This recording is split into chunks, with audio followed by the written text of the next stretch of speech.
Hey, so this is random and unscripted, but I just watched Iron Lung and I felt the creative juices flowing about wanting to talk about it because, oh my god, it was great. And I think it wasn't perfect. There were some moments where it kind of felt a little off, at least in how it wanted to deliver what was happening. But overall, it was extremely strong. From the cinematography, especially lighting, editing, the score um, by Andrew Holschult. I think I'm saying that right.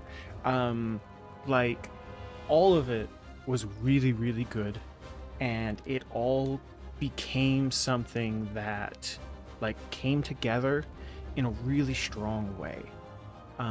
Like one of my favorite movies that's well made, like one of my top rated movies, because of how well made it is Parasite. And that's not necessarily because it's a complex story. Like Iron Lung is a very simple story in, theory. But the way it's executed is really, really good. In both movies, you kind of get an understanding of what's going to happen in a broad sense. Like, these um, people of a lower class who are struggling are going to kind of con and make their own niche out of taking advantage of um, these rich people that they ran into.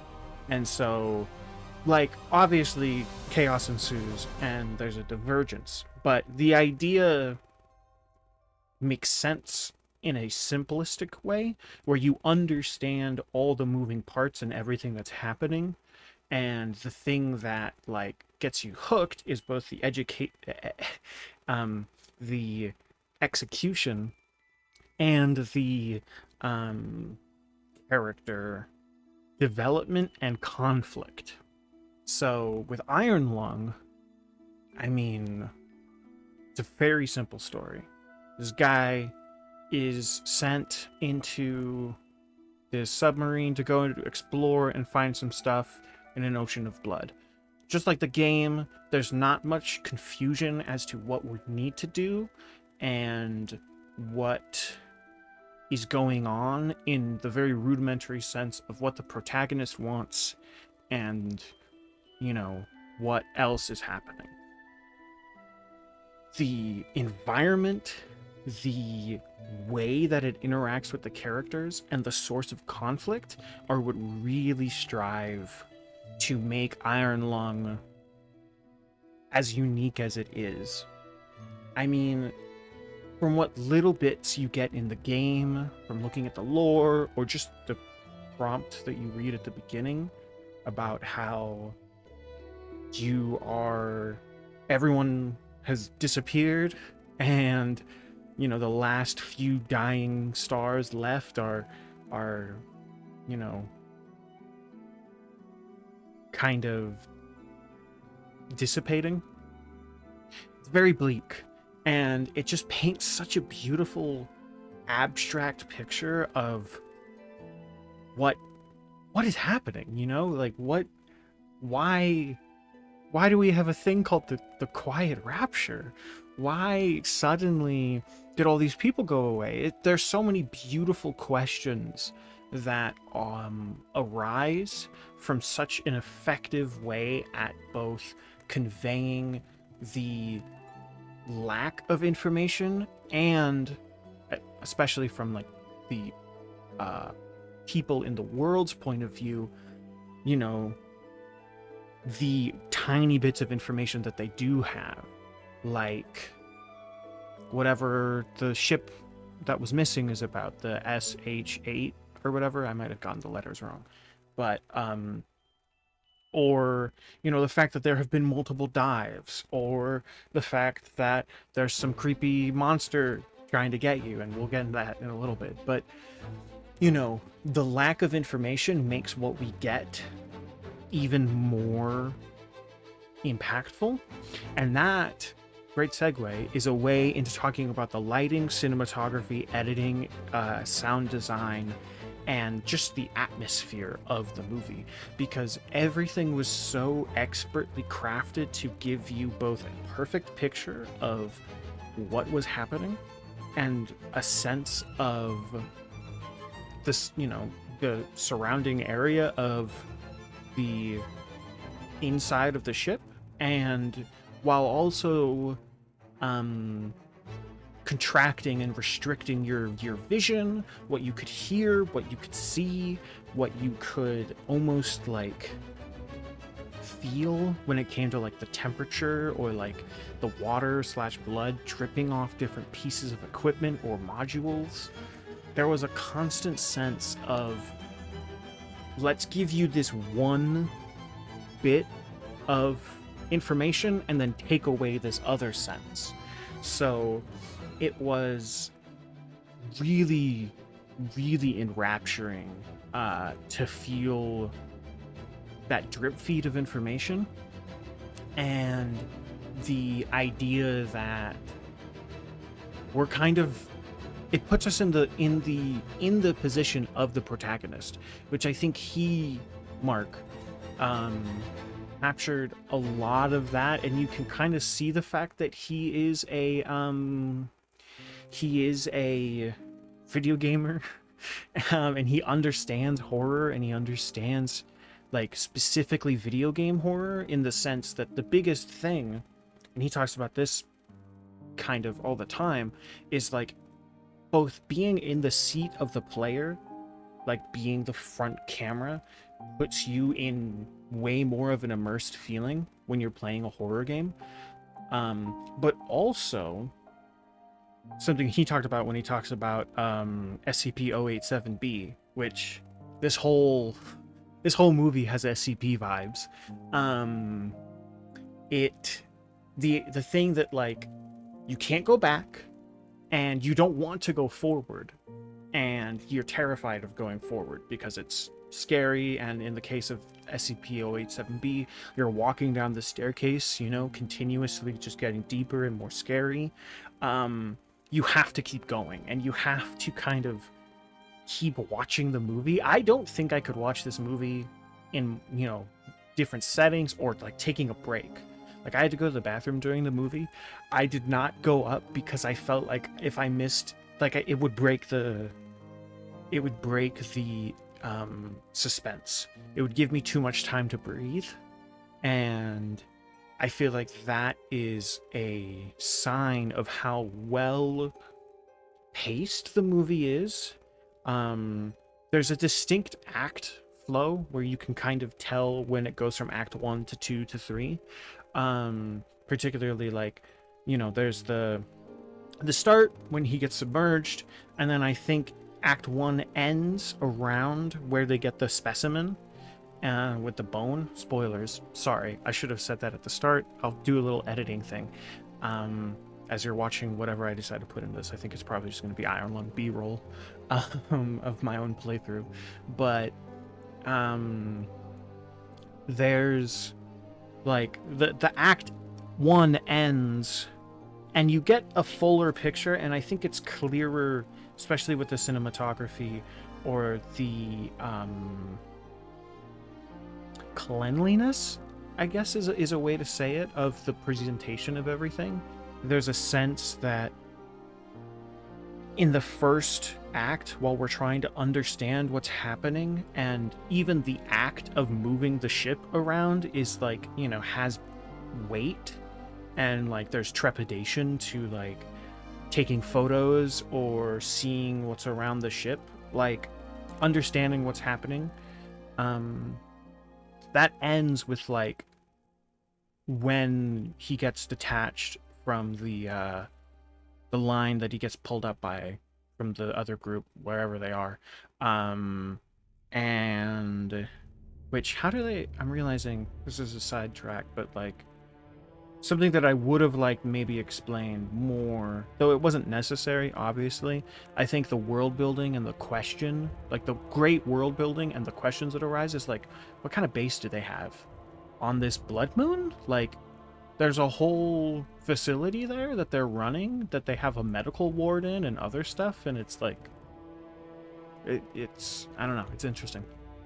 It makes me think how far away they are from the blood moon, or like how high above it they are. But anyway, the act ends when he gets detached from the line, and then act 2, I think you can tell the direction has changed, where both because the main thing that was building in the first one, when first act, when it came to like grime, was the condensation and how hot everything was.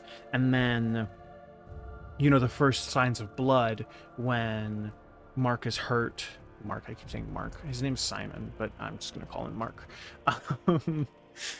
And when he, you know, gets hurt after blasting them with the picture, or when he, what was it?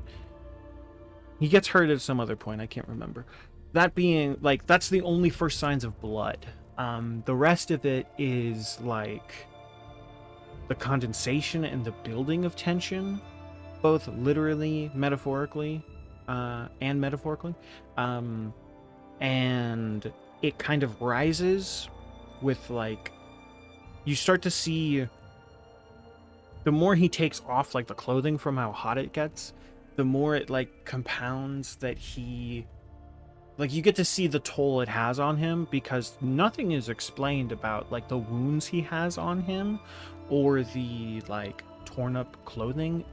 I can surmise that has to do with something with when he was captured as a prisoner, but, you know, you'd think that they'd have, well, maybe they don't have, you know, they don't have freshly clean linens for prisoners, but still, like, his wounds and everything tell us a story that it kind of reflects how everything's crashing down on him in a way, and the pressure that's mounting, both with, like, the heat and the moment, like, all the movement around the ship. I'm losing my focus. I apologize. I'm so excited, and I wanted to blurt all this out.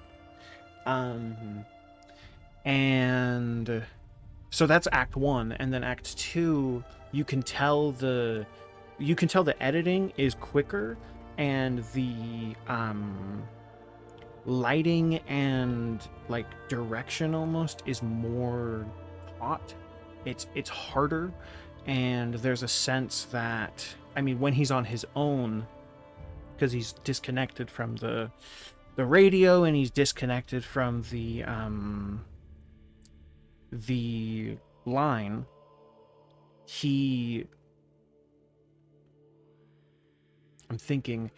I think there was a change in both what we were seeing, because he was trying to figure out how to get lighting, and he was trying to figure out how to get the emergency power back on, and that kind of stranglehold on the viewing experience, and the way that the audience kind of is supposed to get information, really showed in that act, because it was so driven by having to listen, having to understand the shape of the ship. Like, we got comfortable with it in act 1, and now in act 2, like, we have to kind of rediscover it in this new way. And I think that act 2 is definitely about, like, discovering stuff and understanding both, you know, the motive of our character, and then the not stakes, but the sense of what we're getting ourselves into during this movie. Because I loved the whole scene when he was climbing through the little duct, the scene up to it, when he, like, they're just playing with the light, and every time the camera changed, I felt like every new shot, I was like, there can't be another new shot where it's, like, interesting and not thought-provoking, but, like, you know, a new angle. And then they find a new angle where, whether it was through the glass of the hull at the front, the porthole, or the button itself, the camera behind the button, or in the screen, or in the reflection of his eye, or from below or above. Like, there were so many different angles that gave like this holistic picture of the ship. And the long shot of him like using the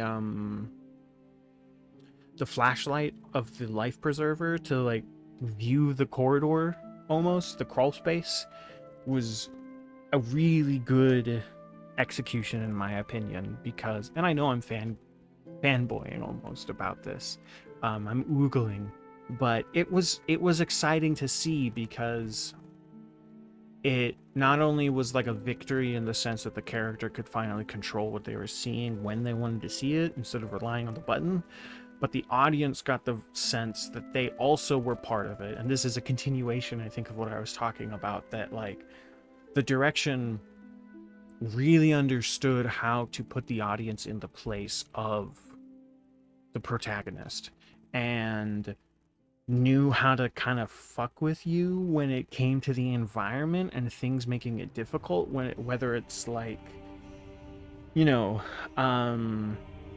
the sparks or the darkness itself as a threat in a way, or like just the sounds around you when you're in that, and thinking about that and thinking about being in that position is terrifying. And I think continuing with the idea of like discovery and understanding the weight of what's happening, I think the whole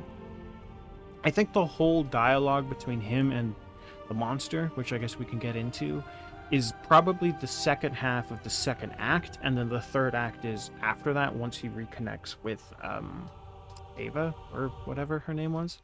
It was Ava. And so like the monster dude was awesome. Like, I think it was so, from the design, it was so exaggerated in a way, and it was so, it changed. I feel like it changed. Maybe that's just me misremembering, but I feel like it changed and became more Eldritch Horror-esque the more it continued, and it kind of like grew, at least the lower jaw did, and like the size of the skull, and it had such SCP vibes. I'm forgetting the specific one, but definitely I get huge vibes of the SCP where it's the blood lake or whatever, it's the blood pool, and you enter it and you enter another dimension, and like the vibes that things change when they're under the water, and the idea that there's something in the water that, or the blood, that has control of the blood. And so it was very fascinating and very cool to hear the conversation between them, and how it was tricking him, how it was tricking the protagonist into talking to it more, thinking that it was a survivor. That makes me think there was a potential, like, you know, the hive mind, almost like the collected conscience of everyone that disappeared in the Grand Rapture, or the Quiet Rapture, not the Grand Rapture. Maybe that's just me, but it felt like there was something more with the blood and the like gore, and the connection between that and the monster, and the idea that we're learning more about it, getting back to like how the act and the story and plot overall progressed. It was very interesting to see how the monster toyed with him in a way, and then it kind of, how he kind of realized how he was being tricked, but then at the same time he both broke the radio and then didn't, and I don't really get that part. I don't know if that part is real. Now that I'm thinking back on it, it must have been that he damaged it, but the I don't know. I don't know.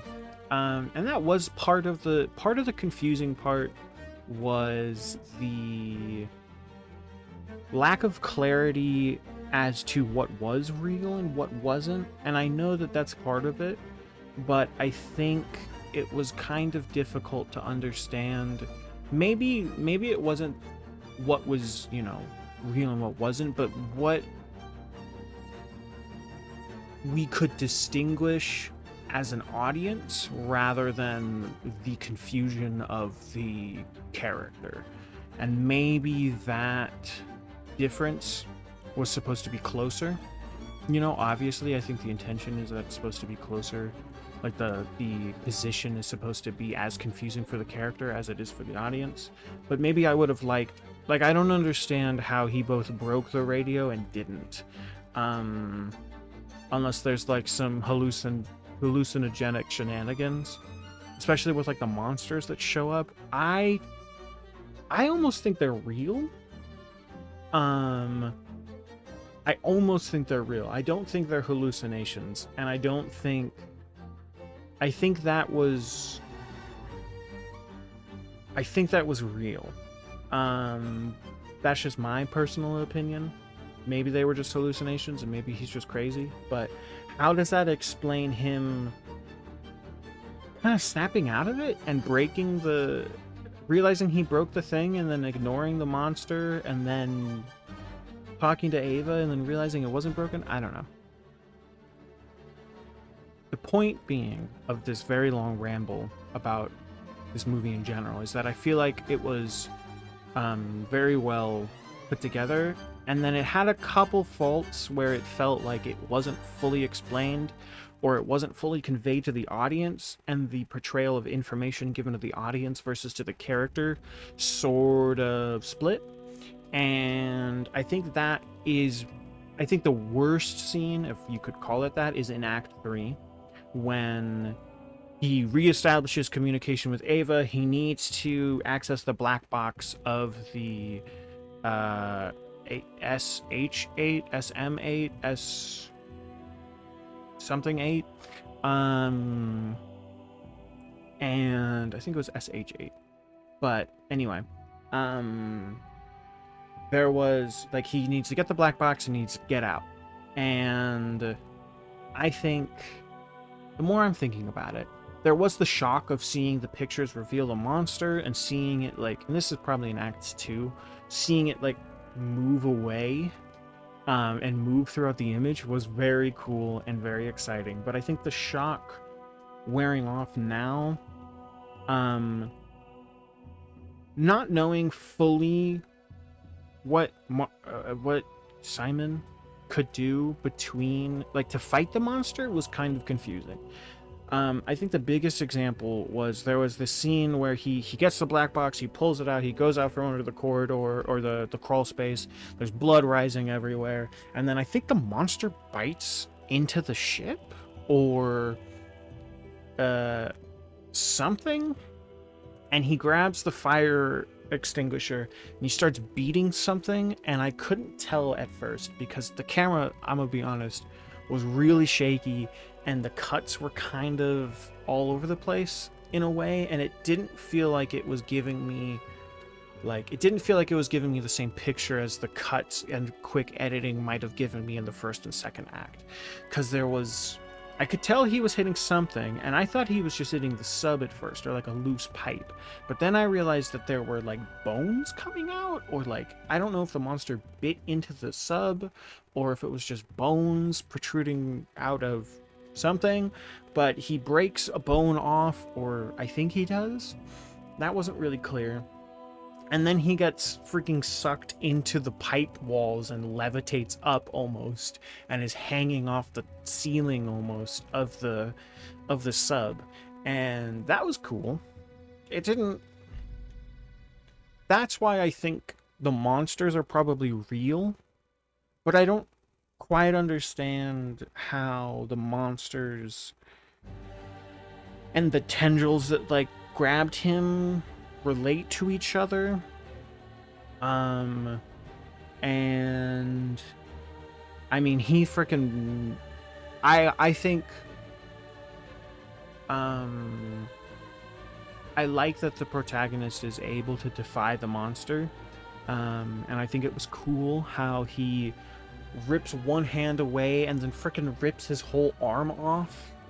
Um, and earlier in the third act, when he revealed all the pus and like wounds on his arm, that gave me SCP 680. No, not 682. The Flesh That Hates. I can't. 682 is the lizard. Six something is the Flesh That Hates, and that gave me that vibes, or like Last of Us vibes almost, where it's like infecting you and like turning you into part of the hive mind. And I didn't even talk about this earlier. I think this was in the second act, probably, when he says like he'll do anything to survive, and she starts talking about the light, and then he's freaking teleported to this blood room, and this blood river ocean place, like where Thanos wakes up in Endgame and he's holding the stone. It's like the blank space with just water, except blood, and he's chained to the floor. And then it looks up from above him, and there's this giant, like, beating eye or like thing, sphincter. It's a sphincter in the sky, just talking to him. Like, there's definitely something where this monster, and I don't think the fish monster is like the main thing. Maybe that's just my thoughts, but I think it's like it controls it, but I think the sphincter in the air, the blood sphincter, is the main thing. And that the fish monster is like a higher being, oh, I just hit my foot. It's fine. The things we do for YouTube. It's like I don't know, like a higher creature, like an angel, under God, or like a demon under whatever. Anyway, and then the monsters are like connected to it somehow, and then the tentacle flesh, tendrils are connected to it somehow. And at this point, I think it becomes clear that, like, oh no, this guy ain't making it. This guy's dead. He's so dead. This thing is so above him. And I kind of like that they nod to that when he's kind of talking to himself, and he's like, it's more than me. Or he said something like that, where it was like, this is above me. It's bigger than me. And it gives it gives such a good idea of like both the enduring spirit of humanity and the absolute shit show that they're going against. And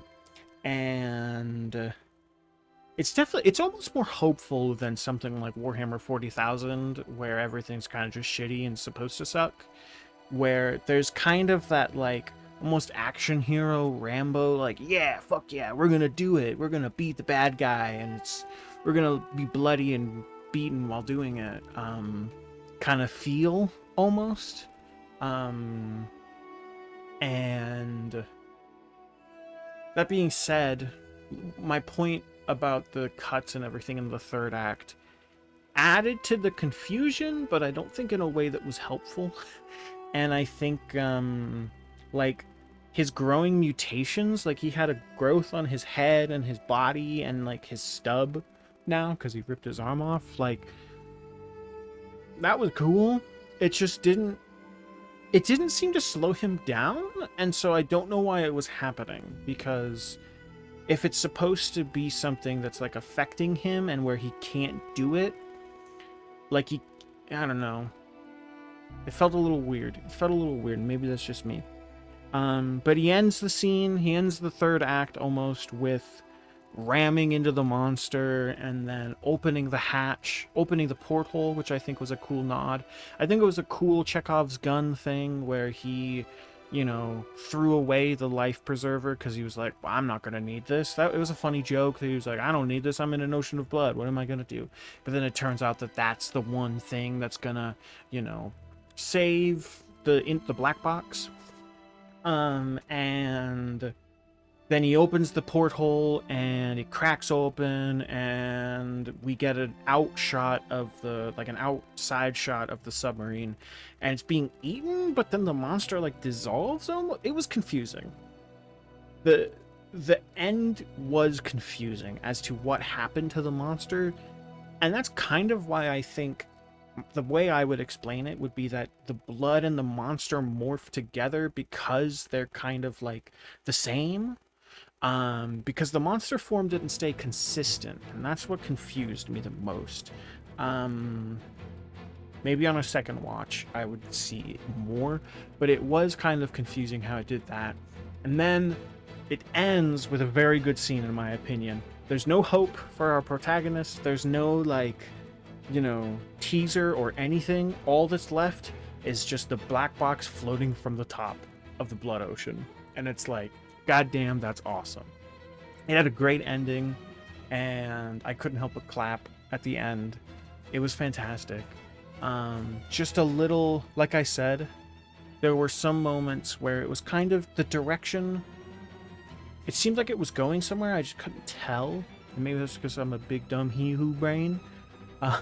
But knowing Mark from, In Space or Heist or Who Killed Markiplier, like, there's definitely something there. Maybe I just couldn't figure it out. But God, if you have the chance to watch this movie, hopefully it,